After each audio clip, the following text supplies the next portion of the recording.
মহাদেবের জটার মধ্যে কিন্তু গৌরাঙ্গ চাঁদ 16 কলায় পরিপূর্ণ। 16 কলা তাহলে কি কি?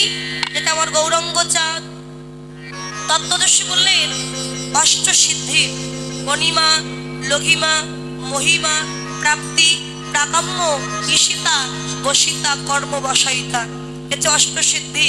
আর সর্ব ঐশ্বর্য, ঐশ্বর্য, বীর্য, যশ, শ্রী, জ্ঞান, বৈরাগ্য। তাহলে 8 আর 6 হচ্ছে 14, বাকি রইল 2।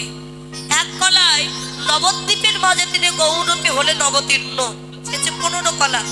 আর এক কলায় পারিষদ ভক্তগণকে সঙ্গে নিয়ে নবদ্বীপে করেন হরিনাম সংকীর্তন। এই যে 16 কলায় পরিপূর্ণ হলো আমার গৌরাঙ্গ চাঁদ। ওই চাঁদের সাথে এই চাঁদের কোনোদিন তুলনা হবে না। না বলি আহা কামিনী